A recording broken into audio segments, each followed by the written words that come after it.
आते हैं insecure design के ऊपर। इनसिक्योर डिज़ाइन एक पूरी वल्नरेबिलिटी कैटेगरी है, जिसमें कि लाइक इस तरीके के सिनेरियोज़ आते हैं, जैसे password stored in plain text. अगर पासवर्ड जो है किसी भी सर्वर के डेटाबेस में प्लेन टेक्स्ट में अगर स्टोर हो रहे हैं, तो it is a part of insecure design. हम लोग ने पहले भी इसके बारे में पढ़ा है कि पासवर्ड्स जो हैं, कभी भी प्लेन टेक्स्ट में स्टोर नहीं होने चाहिए। It should be always stored in hashes, and that too a strong hash like SHA 256, SHA 512। इस तरीके के जो हैशेस होते हैं ये ज़्यादा स्ट्रॉन्ग होते हैं, ज़्यादा रैंडमनेस होती है, इसीलिए इन हैशेस में हमेशा पासवर्ड्स को स्टोर करना चाहिए। तो अगर आप पासवर्ड्स को स्टोर कर रहे हैं MD5 हैश में या फिर प्लेन टेक्स्ट में, तो it is a part of insecure design. Next is use of get parameter और सेंसिटिव स्ट्रिंग। एसक्यूएल इंजेक्शन में हमने देखा कि आईडी जो था, आईडी इक्वल टू 1 जो था वो गेट पैरामीटर में जा रहा था। तो गेट पैरामीटर में अगर कोई भी स्ट्रिंग जा रही है क्वेरी के लिए, तो it is it is not a good practice, it's vulnerable. You can not disclose, आप कभी डिस्क्लोज नहीं कर सकते हो अपने पैरामीटर्स को गेट पैरामीटर में, जो कि सेंसिटिव इन्फॉर्मेशन कैरी कर रही है। उस केस में सेंसिटिव इतना नहीं था, but from lab point of view ID was sensitive information. अगर मेरे को आईडी पता है एडमिन की, तो मैं उसका फर्स्ट नेम और सरनेम निकाल सकता हूँ। तो उस केस में ID was a sensitive thing, तो उसको गेट की बजाय पोस्ट पैरामीटर में भेजना चाहिए था। ऐसा नहीं है कि पोस्ट पैरामीटर में अटैक्स नहीं होते हैं, पोस्ट पैरामीटर्स में भी अटैक्स होते हैं। उसके अलग टाइप के होते हैं, उसमें चेंजेस करने पड़ते हैं और टूल में आपको डिफरेंट क्वेरीज भी डालनी पड़ती है, इंजेक्ट करना पड़ता है पोस्ट पैरामीटर में जाकर, इस तरीके से। बट गेट पैरामीटर से अच्छा है कि आप पोस्ट पैरामीटर में भेजो उन सेंसिटिव इन्फॉर्मेशन को। Next coming to page errors containing sensitive information. Now I showed you, right. अगर हम लोग फिर से जाते हैं डीवीडब्ल्यूए खोलते हैं, उसके लिए हम लोग पहले ब्राउजर खोलते हैं, browser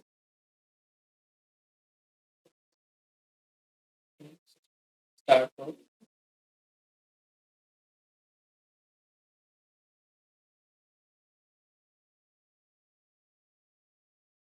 Okay, going to proxy tab, proxy settings, coming to Burps browser tab, and check this run Burps browser without a sandbox, and then open browser, browser open हो जाएगा अब Burp का।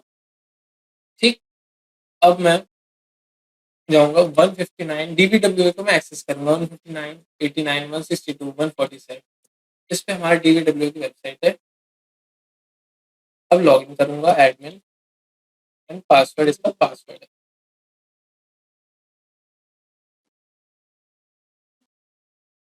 मैंने आपको एसक्यूएल इंजेक्शन बताया था। सबसे पहले मैं सिक्योरिटी को लो कर देता हूँ। एसक्यूएल इंजेक्शन में जब मैं आपको दिखा रहा था, तो यहाँ पे आपको दिखेगा, मैं जैसे ही 1 डालूँगा एंड कोई भी रॉन्ग क्वेरी डालूँगा, मैं wrong query in the sense कि वो क्वेरी में हम लोग को 2 कॉलम्स पास करना था, अब मैं पास नहीं करूँगा 2 कॉलम्स। तो एंटर मारूँगा तो मेरे को ये एरर दिखा रहा है पूरा डेटाबेस का। क्या दिखा रहा है मेरे को? You have an error in your SQL syntax. Check the manual that corresponds to your MySQL server version for the right syntax to use here single quote at line 1। तो इससे मेरे को क्या पता चला कि भाई माइस्कल, एक तो इसके पीछे माइस्कल का सर्विस चल रही है, इसने अपनी सर्विस जो थी वो डिस्क्लोज कर दी, माइस्कल सर्विस सर्वर चल रहा है इसका पीछे। ठीक, दूसरा ये कि इसमें एसक्यूएल सिंटैक्स कोई चल रहा है जो हम लोग से गलती से ब्रेक हो गया है। दो चीजें हम लोग पता चली, एक तो एसक्यूएल सिंटैक्स ब्रेक हुआ है कोई, ठीक, एंड दूसरा ये कि माइस्कल का सर्विस पीछे चल रही है, एंड कहाँ पे वो एरर आया वो भी दिखा रहा है मेरे को।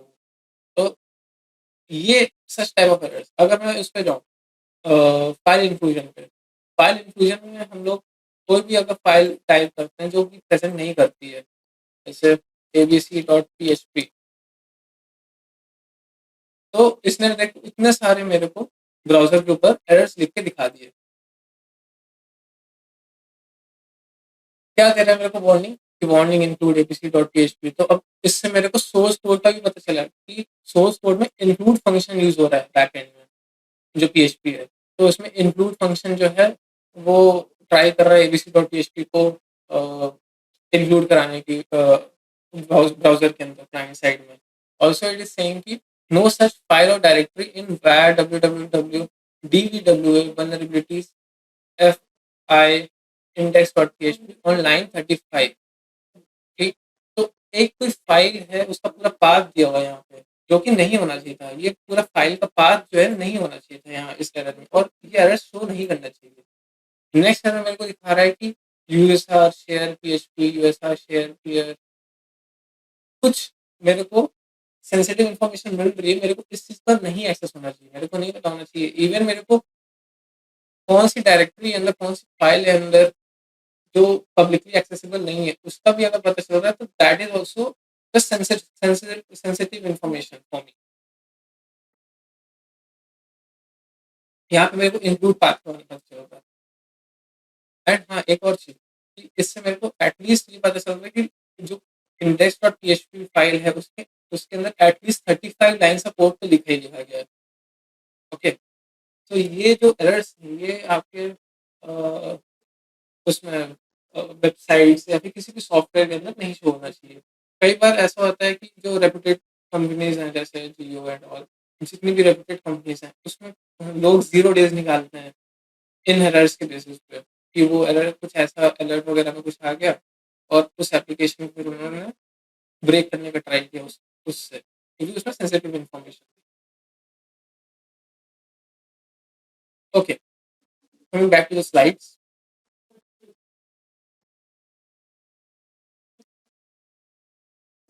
तो हम लोग ने ये सीखा भी कि page errors containing sensitive information it should not have, it is a sin for a developer.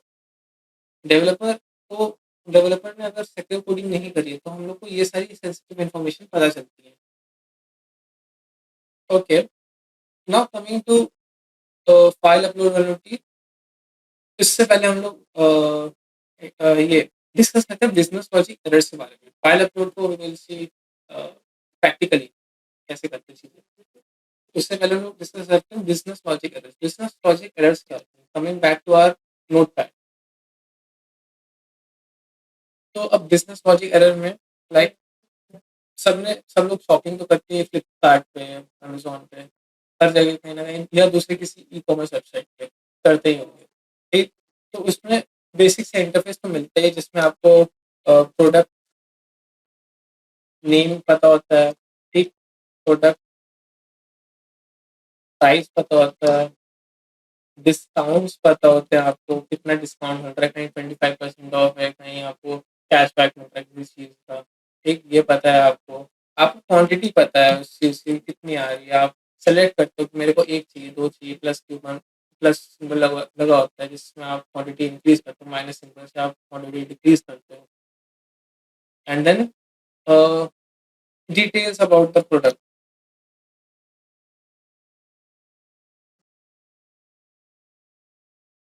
ये चीज़ें जो होती हैं ये आपकी ई कॉमर्स वेबसाइट या कोई किसी दूसरी वेबसाइट, अगर आप कोई दूसरा एग्जाम्पल लेना चाहते हो उस पर आप कर सकते हो ट्राई, ठीक।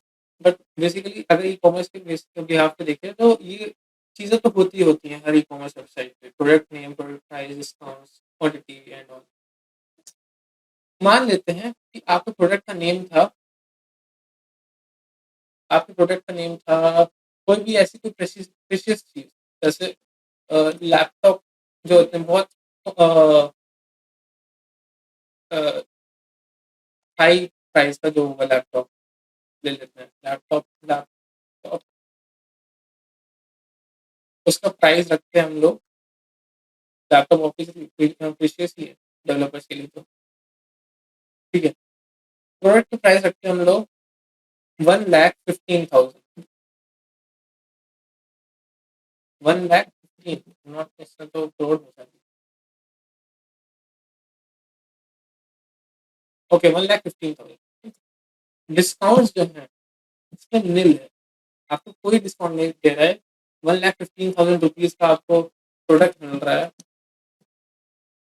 कोई डिस्काउंट नहीं है आपको। आपको पूरा 1,15,000 हार्ड एंड मनी से देना है आपको। क्वांटिटी आप एक है या फिर depending upon your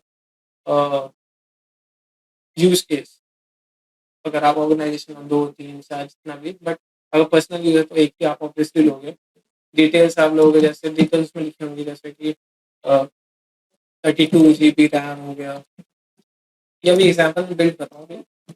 32 GB RAM हो गया, देन 2 जीबी एसएसडी हो गया, ठीक, ऑक्टा कोर हो गया, ऑक्टा कोर प्रोसेसर।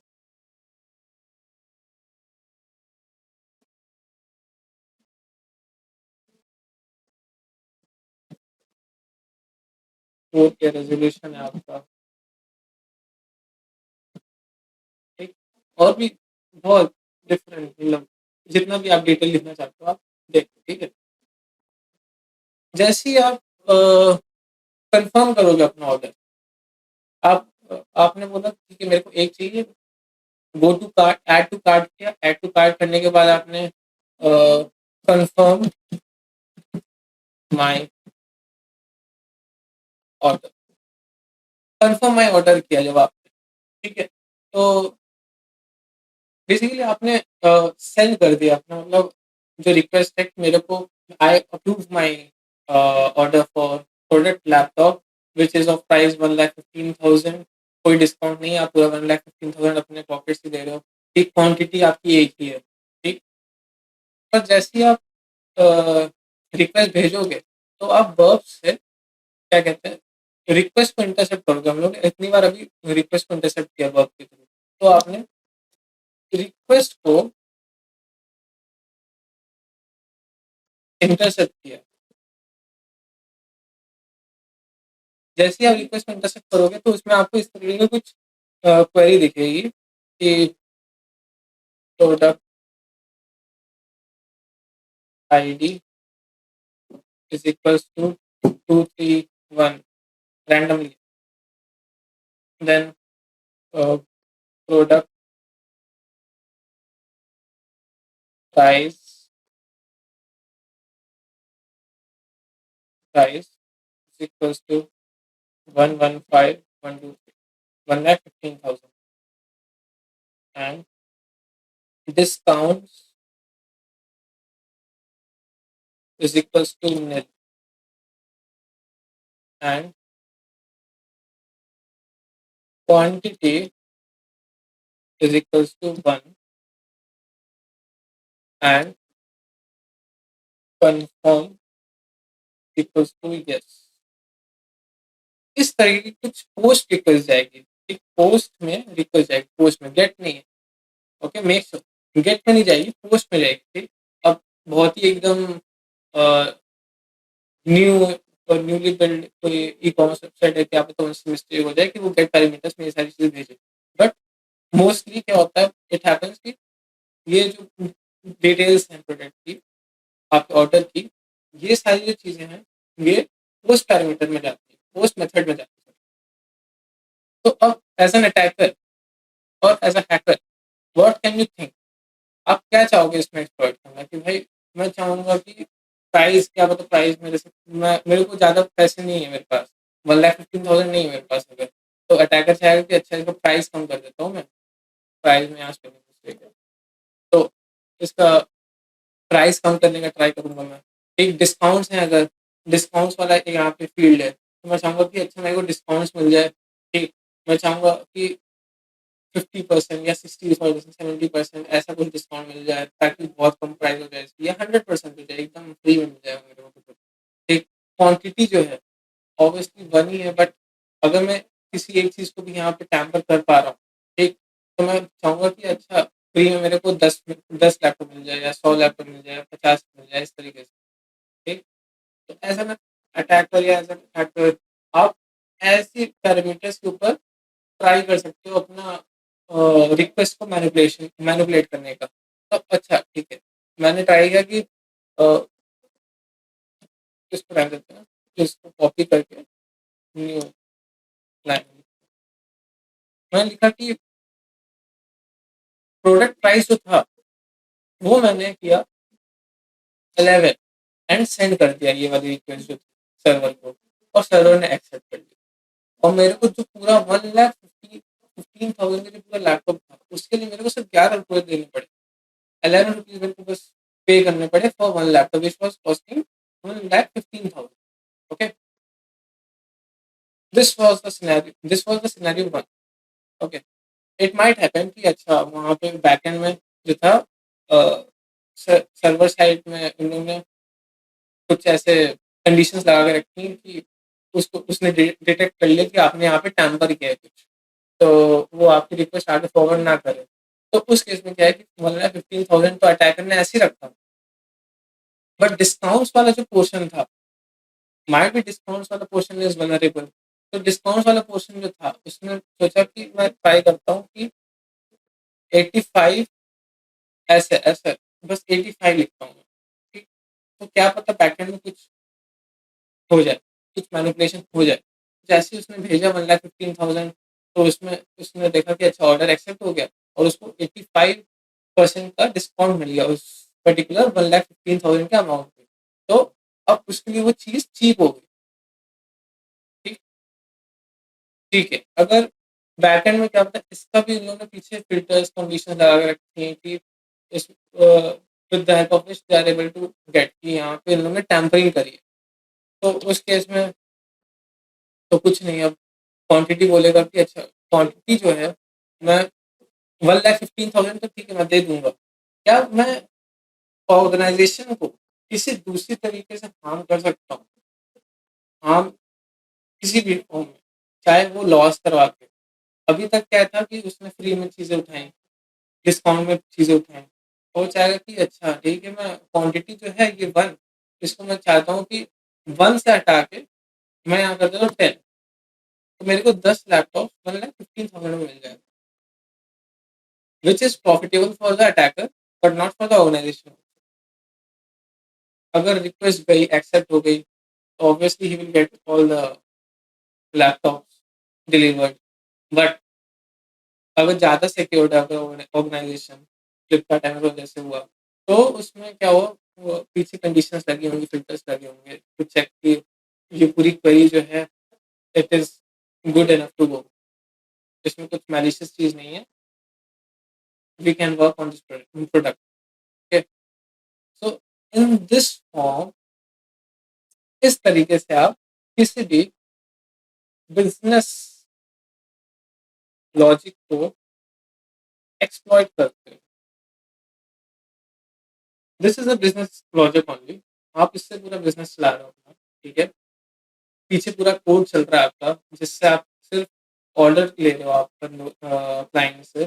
तो अगर उसमें कुछ भी एरर्स आए, कुछ भी सिक्योर कोडिंग नहीं है आपके बिजनेस लॉजिक में, तो आप जो अटैकर है वो आपके लॉजिक को एक्सप्लॉइट कर रहे हैं बेसिकली।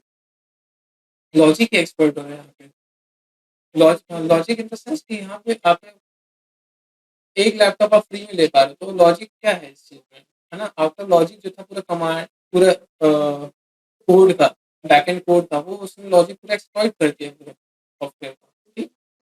तो this is what we call business logic exploit और business logic error. Okay, so coming back to file upload vulnerability. File upload vulnerability अगर किसी भी सर्वर, किसी भी वेब एप्लीकेशन पे आपको मिलती है या किसी भी एप्लीकेशन में मिलती है आपको, नॉट ओनली वेब एप्लीकेशन, तो उससे आप बहुत चीज़ें, मतलब पूरा रिवर्स सेल उठा सकते हो आप किसी भी सर्वर का, जो रिमोट सर्वर है जहाँ पे आपकी फाइल स्टोर हो रही है, वहाँ का आप पूरा रिवर्स सेल उठा सकते हो। इतना क्रिटिकल वल्नरेबिलिटी है ये। इसमें हम दो चीज़ों के बारे में बात करेंगे।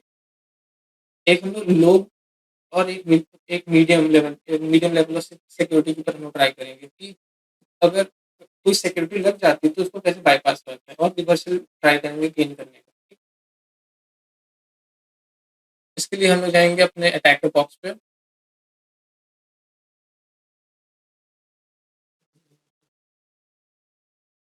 ओके, तो यहाँ पे जाएंगे हम लोग, अपलोड पे जाएंगे। अपलोड पे आप देखोगे आपको दो ऑप्शन है, चूज फाइल एंड अपलोड। ठीक, चूज फाइल से आप ऑब्वियसली जो भी फाइल्स हैं चूज कर सकते हो, उसको ट्राई करोगे, अपलोड करोगे। एक मान लेते हैं मैंने यहाँ पे पीडीएफ करा, अपलोड करते हैं। ओके, यहाँ पे इसने मेरे को बोला कि अपलोड सक्सेसफुली। एक और चीज़, फाइल अपलोड की एक और तरीके से भी है कि इसमें हम लोग कोई भी फाइल अपलोड कर पाएँगे। इसने हम लोग को ये नहीं बोला कि भाई PNG, it only needs PNG file और जेपीईजी फाइल या टीएक्सटी फाइल सिर्फ चाहता है अपलोड करने को। इसने देखो हम लोग को सारी सारी की सारी फाइल्स दिखा दी। टीएक्सटी भी दिखा रहा है, डॉट डेस्कटॉप कौन सी फाइल होती है, कोई होती ही नहीं है, डॉट पीडीएफ दिखा रहा है, एचटीएमएल भी दिखा रहा है। तो इस तरीके से मतलब पूरा इसमें कुछ कंडीशन भी लगे कि भाई हमें पीएनजी डालनी है कि सिर्फ जेपीजी डालनी है कि सिर्फ पीडीएफ फाइल डालनी है, इस तरीके से। तो ये भी एक वल्नरेबिलिटी होती है फाइल अपलोड के लिए। You are not restricting the user to upload only particular format of file. आप सारे फॉर्मेट्स, कोई भी फॉर्मेट आप अपलोड करो, वो सारे सर्वर जो है सारा बोलेगा कि आने दो, सारे एक्सेप्ट करूंगा मैं, सारी फाइल्स। ठीक, तो हम लोगों ने अभी क्या किया था, पीडीएफ फाइल डाली थी, अपलोड कर दिया था हम लोगों ने, उसने अपलोड कर दिया सक्सेसफुली। अब ये देखो, ये इसने हम लोग को वो दिया कि पाथ कहाँ पे हम लोग ने अपलोड किया। ऑब्वियसली आप अगर जैसे फेसबुक पे जाओगे, अपने प्रोफाइल पिक्चर को ऐड करोगे, तो प्रोफाइल पिक्चर कहीं भी तो ऐड होगी, उसको आप एक्सेस कर सकते हो अपने फोटो को। तो इसने बोला कि आप इसको यहाँ से एक्सेस कर सकते हो, इस malicious डॉट पीडीएफ फाइल। ठीक है, अब हमें पता है कि भाई इसमें पीएचपी फाइल्स है, पीएचपी के ऊपर ये पूरा एप्लीकेशन चल रहा है। कैसे पता चल रहा है हम लोग को, जैसे हम लोग को ये फाइल इंक्लूजन पे गए थे हम लोग, तो यहाँ पे हम लोग ने देखा कि इंक्लूड डॉट पीएचपी जो फाइल है, ये इंक्लूड करा है, तो इट मीन्स कि यहाँ पे पीएचपी चल रहा है। एंड इवन की जो एरर्स आए थे हम लोग को इस फाइल इंक्लूड पे, तो उसमें पीएचपी लिखा हुआ था। तो since this application is running on PHP, तो हम लोग ट्राई करेंगे पीएचपी की फाइल्स अपलोड कर पाए और रिवर्स शेल ट्राई करेंगे हम लोग उसको ऐड करने का, गेन करने का। ठीक, तो इसके लिए हम लोग को अगेन वर्ब सूट पे इंटरसेप्ट ऑन करना पड़ेगा, ताकि हम लोग जो भी रिक्वेस्ट भेजे उस पर इंटरसेप्ट कर पाए। फिर से हम लोग पीडीएफ फाइल ही भेजते हैं, malicious डॉट पीडीएफ, अपलोड किया, इंटरसेप्ट किया, ये हमारी रिक्वेस्ट जा रही है, इसको हम लोग रिपीटर में भेजा, malicious डॉट पीडीएफ है, चलो इसको हम लोग करते हैं malicious डॉट पीएचपी फाइल कर देते हैं इसको। ठीक, उससे भी पहले देखते हैं कि हमारे टर्मिनल का आईपी क्या है, क्योंकि हमें ये पता है कि ये जो डीडब्ल्यूए है आपके लिए जो लैब सेटअप है, ये हमारा लोकल एनवायरनमेंट है।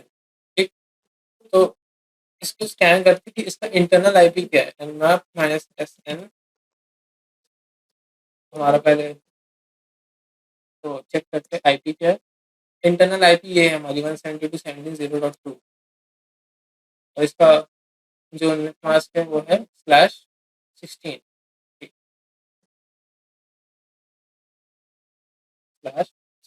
देखते हैं कौन सी आईपी है हमारे पास जो सर्वर की हो सकती है। It will take time.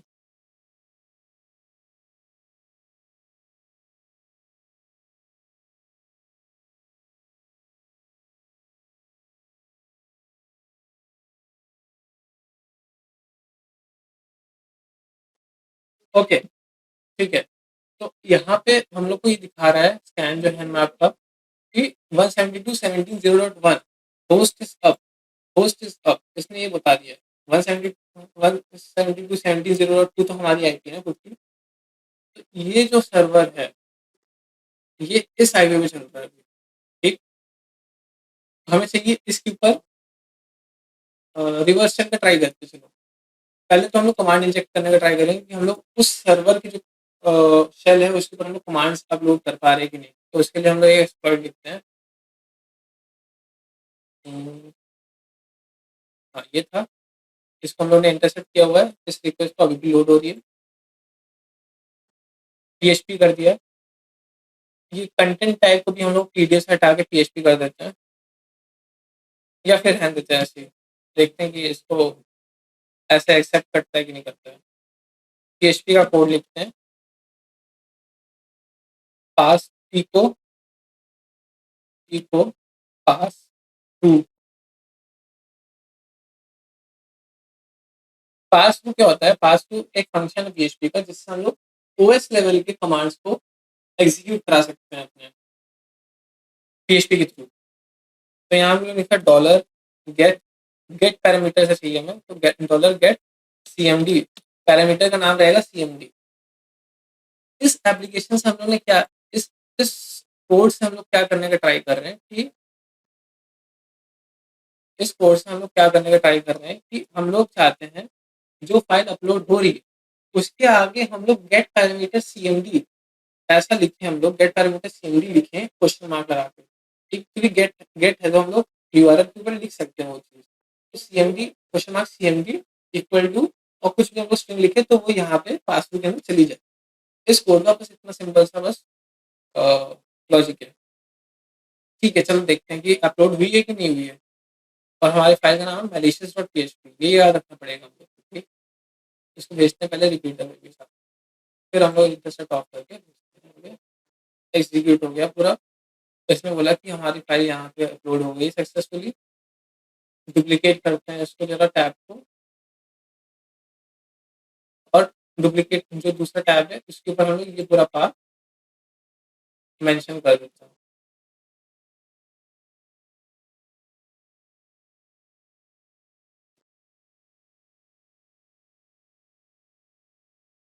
Copy paste, okay. सो ये हमारी फाइल है जो अपलोड हुई है अभी हम लोग से।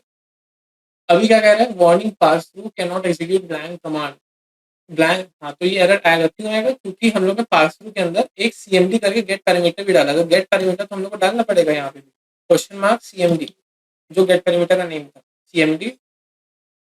अब देखते हैं एरर हटता है कि नहीं। अच्छा ठीक है, एरर अभी भी आएगा क्योंकि हम लोग ने इसको वैल्यू नहीं दी है, एबीसी डाल देते हैं, ठीक। ओके, अब एरर हट गया ये वाला।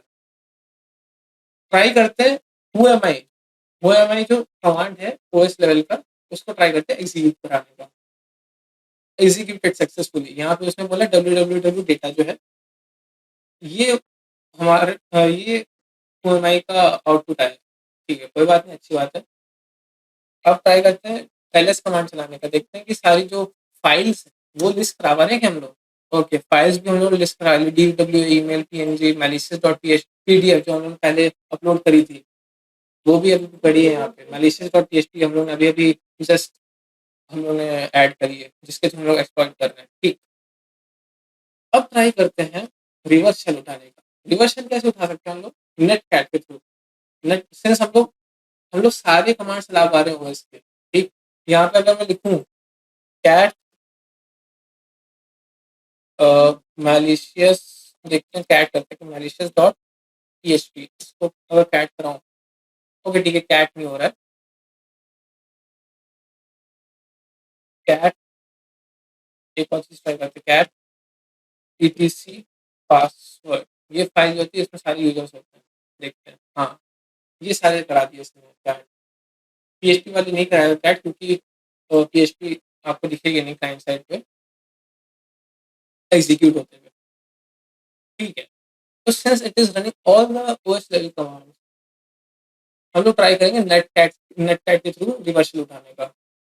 जाते हैं हम लोग अपने टर्मिनल पे, लिखते हैं एन सी, हमारा लोकल आईपी ये है, N C minus N V L P. N C minus N V L P से क्या होता है? हम लोग अपने लोकल सर्वर, जो हमारा लोकल सर्वर है 172.17.0.2, जो इस पे अभी मैं काम कर रहा हूँ, उसके ऊपर एक लिसनर ऑन कर देगा पोर्ट, जो भी मैं अभी टाइप करूंगा 443 के ऊपर, 443 के ऊपर एक नेटकैट लिसनर ऑन कर देगा, ठीक। कर दिया, ये लिसन करता रहेगा जब तक इसको कोई रिक्वेस्ट नहीं आती है, ठीक। अब मैं जाता हूँ अपना फिर से एप्लीकेशन के ऊपर, एप्लीकेशन पे लिखता हूँ मैं एन सी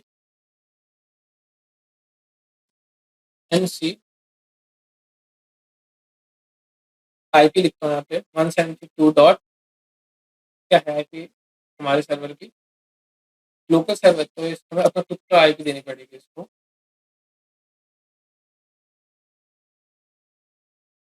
आईपी पेस्ट करते हैं हम, NC -e bin sh try करते हैं, दोनों को साइड में लाते हैं।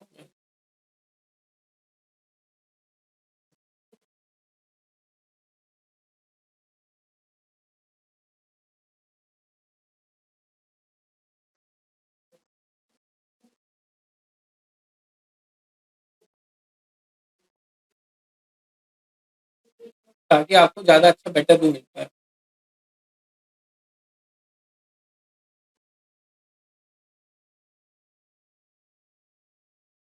Okay, okay. सो यहाँ पे मैं कमांड लिख रहा हूँ इस तरफ राइट हैंड साइड में, लेफ्ट हैंड साइड में आप देखना जैसे ही मैं कमांड एग्जीक्यूट करूंगा तो यहाँ पे क्या हमें कुछ पिंग वगैरह कुछ आता है क्या? आप वो चेक ट्राई करते हैं क्या कमांड चलता है कि नहीं। ओके, कमांड नहीं चलेगा ऑब्वियसली, क्यों? क्योंकि मैंने इसको पोर्ट नहीं बताया। ठीक है, तो अब कोड भी बता देते हैं इसको जरा, फिर से कमांड लिखता हूँ।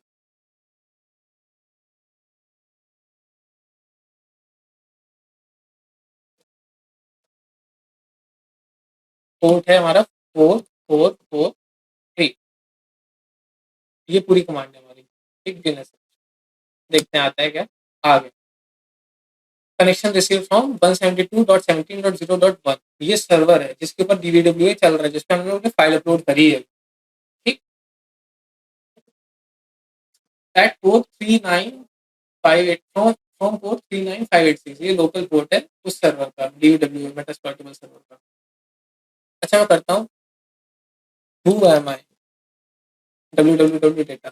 अगर मैं अपने लोकल सर्वर की शेल पे करूंगा, नए टर्मिनल के टैब पे हु एम आई करता हूँ, हु एम आई। ठीक, तो wrong, who am I. Okay, it says root, और यही मैंने शेल में किया उसके हु एम आई, तो इसने बोला www डेटा। आप देखोगे मेरा यहाँ पे जो ये सेशन है अभी तक लोड नहीं हुआ है, वो सेशन लोड होगा भी नहीं है वो, क्योंकि नेटकैट का लिसनर थ्रू हम लोग ने रिवर्सल उठा ली है। चलिए ट्राई करते हैं लिस्ट करने का, डायरेक्टली इसको एलएस करते हैं। एलएस करते हैं तो हम लोग को सारी फाइल्स मिल गई जो हम लोग को वहां पे मिली थी। PWD ट्राई करते हैं, एलएस PWD ट्राई करते हैं, तो मेरे को बता दिया हम लोग कहाँ पे किस पाथ में है अभी। CD डॉट डॉट करते हैं तो पीछे आ जाएंगे हम लोग, फिर एलएस करते हैं तो अब देखिए फाइल चेंज हो गई, अपलोड और यूजर्स दिखा रहा है अभी, पहले क्या था यहाँ दिखा रहा था। अब PWD करते हैं, देखते हैं। अब एक डायरेक्टली पीछे आ गया, अपलोड से हट के हैकेबल के ऊपर आ गया। तो this is the full reverse shell. आप इफ कॉन्फिग चलाओगे अगर इसके पास परमिशन है, नहीं इसके पास नहीं परमिशन, इफ कॉन्फिग से फिर आप आईपी भी निकाल सकते थे इसकी खुद की, कोई बात नहीं। इस तरीके से हम लोग ने पूरी रिवर्स शेल उठा ली यूजिंग फाइल अपलोड।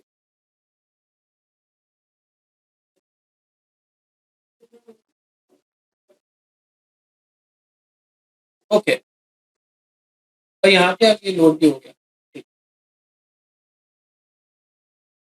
अगर मैं इसकी सिक्योरिटी को इंक्रीज कर देता हूँ, from low to medium submit कर देता हूँ, फिर फाइल इंक्लूजन करता हूँ, बॉक्सफुट पे जाके इंटरसेप्ट ऑन करता हूँ, या फिर इंटरसेप्ट ऑन ना भी करता हूँ, अपलोड पे जाता हूँ, चूज फाइल, PDF अपलोड। उसने मेरे को बोला एरर दे दिया यहाँ पे, your image was not uploaded. ये मेरे को अब इसने फिल्टरिंग कर दी फाइल की, मैं PDF फाइल अपलोड नहीं कर पा रहा और मेरे को सिर्फ इमेज ही डालनी पड़ेगी। तो आप जो है इसके थ्रू ट्राई कर सकते हैं PHP फाइल को as a PNG, as a image upload करने का। ओके, सो अभी अगर मैं इसको अपलोड करने का कोई भी दूसरी फाइल को ट्राई करूंगा, जैसे rocky.txt भी हो गया, अपलोड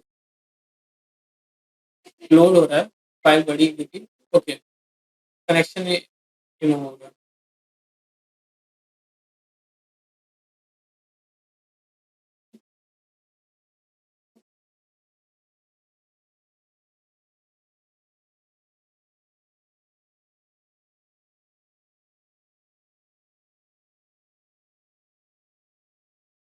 ट्राई करते हैं न्यू सेशन में।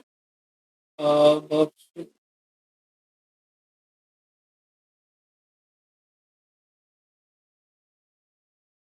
लोड हो रहा है फिर से, verb to delete previous session। Since rocket की फाइल बहुत बड़ी थी तो शायद से सर्वर जो है ब्रेक हो गया।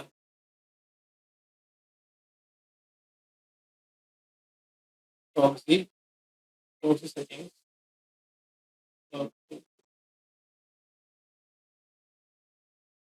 ओपन ब्राउज़र, DBWS,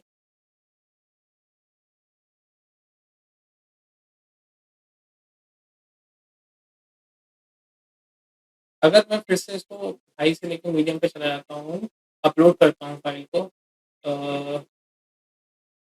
वर्ब को इंटरसेप्ट ऑन कर देता हूँ, मैलिशियस पीडीएफ फिर से खोल देता हूँ, अपलोड, इंटरसेप्ट किया। अब इसकी जगह में .png.php ऐसा करके ट्राई करता हूँ एक बार, और एप्लीकेशन PHP ट्राई करते हैं एक बार, क्या ये ले लेता है, एक्सेप्ट कर लेता है रिक्वेस्ट को? ओके, अभी भी इसने एक्सेप्ट नहीं किया रिक्वेस्ट को।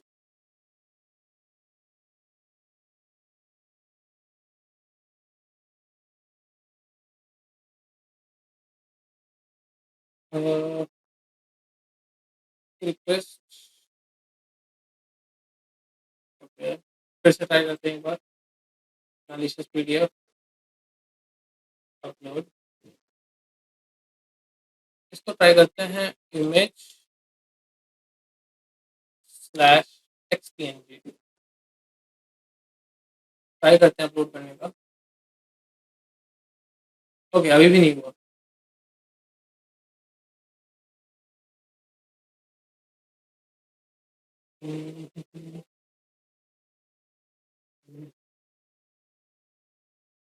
फिर से ट्राई करते हैं एक बार, malicious PDF. So last time से अब जो ये कोड है ये थोड़ा सिक्योर हो गया, लो लेवल से अब मीडियम लेवल पे जो है। एक बार फिर से ट्राई करते हैं, पीएनजी तो नहीं हुई, पीएनजी तो नहीं हुई। अब ट्राई करते हैं अपलोड करना, फिर से देखते हैं, ट्राई करते हैं मैलिशियस डॉट पीडीएफ, फिर से इसको चेंज करते हैं इमेज स्लैश जेपीईजी, पीएनजी नहीं हुई। एक बार ट्राई करते हैं, जेपीजी होती है क्या, इंटरसेप्ट ऑफ, ओके, हाँ, पीएनजी नहीं हो रही थी, जेपीजी फाइल एक्सेप्ट कर रहा था, बट हम लोग ने अपलोड कौन सी करी, पीडीएफ फाइल अपलोड करी अभी। तो अब हम इसको एक्सप्लॉइट करके, ये क्या होता है, ये माइंड टाइप होता है, कंटेंट टाइप जो था उसमें, कंटेंट टाइप ये बताता है कि आपकी जो फाइल है कंटेंट क्या है उसका। मैंने जब पीएचपी, जब उसमें इमेज जा रही थी या कोई पीडीएफ जा रही थी, एप्लीकेशन डॉट स्लैश पीडीएफ जा रहा था, पर अब जब इमेज अपलोड कर रहा हूँ तो उस केस में मैंने इमेज स्लैश जेपीजी किया, तो उस केस में उसने कंटेंट टाइप चेंज कर दिया, जिसके थ्रू हम लोग बाईपास करता है उसकी सिक्योरिटी वल्नरेबिलिटीज, सिक्योरिटी मिसकॉन्फ़िगरेशंस को। तो this is how we can try to bypass the file upload vulnerability mitigation। ठीक, ओके, फाइल अपलोड में हमने बाईपासिंग भी देख ली कैसे कर सकते हैं, उसके थ्रू आप फिर से रिवर्सल उठा सकते हो। ओके, फिर रिवर्सल के बारे में भी देख लिया हम लोगों ने, बाईपास भी देख लिया। Okay, now coming to another vulnerability which is security misconfiguration. Last time क्या था, इनसिक्योर डिजाइन, अब क्या है सिक्योरिटी मिसकॉन्फ़िगरेशन। सिक्योरिटी मिसकॉन्फ़िगरेशन बहुत ईजी है। इसमें क्या है, जैसे छोटे-छोटे इश्यूज़ जो होते हैं वेबसाइट्स के ऊपर, जैसे कुकीज़ जो होती हैं, कुकीज़ हम लोग देखते ही हैं, ठीक? बट कुकीज़ के जो हेडर्स होते हैं, वो बहुत इंपॉर्टेंट होते हैं। कुकीज़ में 2 बहुत इंपॉर्टेंट हेडर्स होते हैं, जो कि एचटीटीपी ओनली होता है और दूसरा होता है सिक्योर। आप यहाँ पे देख पा रहे हो, मैंने इमेज भी लगाई है यहाँ पे, एचटीटीपी ओनली एंड सिक्योर की। दोनों फ़ॉल्स हैं। तो ये फ़ॉल्स है, बट नहीं होने चाहिए, ट्रू होने चाहिए। एचटीटीपी ओनली क्या करता है? एचटीटीपी ओनली ये करता है कि अगर कुकी, कोई भी अगर कम्युनिकेशन जो हो रहा है एचटीटीपी के ऊपर हो रहा है, ठीक? अ, तो उस केस में अ, बहुत सारी एचटीटीपी एचटीटीपीएस दोनों वेबसाइट है, दोनों पे चलेगी। बट उस केस में क्या होता है, जावास्क्रिप्ट बहुत सारी इंक्लूड करते हैं हम लोग अपनी वेबसाइट्स के अंदर। तो उसमें क्या होता है कि जो जावास्क्रिप्ट होती है, जैसे हम लोग ने अभी देखा था क्रॉस साइट स्क्रिप्टिंग में, कि क्रॉस साइट स्क्रिप्टिंग से जब हम डॉक्यूमेंट डॉट कुकी कर रहे थे तो अलर्ट के अंदर कुकी आ जा रही थी पूरी, तो कुकी आ रही थी, तो वो चीज़ नहीं आनी चाहिए। हम लोग को कुकी को सिक्योर करना उस वे में, तो उस वे में हम लोग को एचटीटीपी ओनली को ट्रू करना पड़ेगा। जब हम लोग एचटीटीपी ओनली को ट्रू करेंगे यहाँ पे, तो अलर्ट में जो कुकी आ रही थी एसएसएस के टाइम पे, अब वो कुकी अलर्ट में नहीं आएगी, जिसके थ्रू अब कुकी को हम लोग स्टील नहीं कर पाएंगे। ओके, कुकी स्टीलिंग अटैक हम लोग ना मिटिगेट कर दिया इसके थ्रू। फिर आते हैं सिक्योर फ्लैग के ऊपर। सिक्योर फ्लैग क्या करता है आपका? सिक्योर फ्लैग ये करता है कि जो कम्युनिकेशन होता है एचटीटीपी एंड एचटीटीपीएस दोनों पे, ठीक, तो वेबसाइट कई बार एचटीटीपी पे चल रही होती है, तो हम लोग चाहते हैं कि नहीं, जो कुकी है वो तभी वेबसाइट के ऊपर, क्लाइंट साइड के ऊपर तभी जाए जब उसको सिक्योर प्रोटोकॉल मिले। ओके, अगर सिक्योर प्रोटोकॉल नहीं है तो कुकी को वहाँ पे एम्बेड नहीं होना उसके रिक्वेस्ट में। This is the whole scenario behind the HTTP only and secure flag. फिर आते हैं पासवर्ड इन कॉन्फ़िगरेशन फाइल। ये मैंने पहले भी डिस्कस किया था, जैसे पासवर्ड जो होते हैं आपके, जो कॉन्फ़िगरेशन फाइल में आपको ऐड करने पड़ते हैं, तो आप उसको भी सिक्योर वे में रखो, ताकि जो पासवर्ड है आपका, अगर कॉन्फ़िगरेशन फाइल अगर स्टील होती है आपकी कल को सर्वर के थ्रू, तो आपके जो पासवर्ड है वो सिक्योर रहे, और डेटाबेस में जो पासवर्ड है वो भी सिक्योर रहे। कैसे रहेंगे? हैशेस के फॉर्म में। कॉन्फ़िगरेशन फाइल में कैसे रहेंगी? कॉन्फ़िगरेशन फाइल को आप एन्क्रिप्ट करके रख सकते हो कि एक पर्टिकुलर डिक्रिप्शन की से ही वो पहले अनलॉक होगी, फिर आप उस पासवर्ड को एक्सेस कर सकते हो इस तरीके से। फिर आते हैं एक्सएमएल आरपीसी। एक्सएमएल आरपीसी क्या है? ये है वर्डप्रेस का एक प्लगइन, जो कि रिमोट प्रोसीजरल कॉल्स के लिए यूज होता है। ये भी अगर डिफ़ॉल्ट कॉन्फ़िगरेशन के ऊपर अगर वर्डप्रेस चल रही है, तो एक्सएमएल आरपीसी उसमें हमेशा इनेबल्ड रहता है, जो कि एक सिक्योरिटी मिस कॉन्फ़िगरेशन है, और उसके थ्रू आप अपने जो लोकल सर्वर है आपका, फ्रॉम लाइक एक सर्वर तो आपका जहाँ पे वेबसाइट होस्टेड है, ठीक है? एक सर्वर अटैकर का होता है जो मैलिशियस सर्वर है, तो उसके ऊपर वो पिंग भी करवा सकता है, यूज़र्स को इन्विटेट भी करा सकता है, वो सारे बस एक्सएमएल आरपीसीज़ के जो फंक्शन है उनको यूज़ करके। तो ये सब चीज़ें जो होती हैं, ये सिक्योरिटी मिस कॉन्फ़िगरेशंस के अंदर आती हैं, जो कि नहीं होनी चाहिए। Okay, so this was the end of this video. हम लोग नेक्स्ट वीडियो में और दूसरे ओएस टॉप 10 की वल्नरेबिलिटीज़ के बारे में पढ़ेंगे।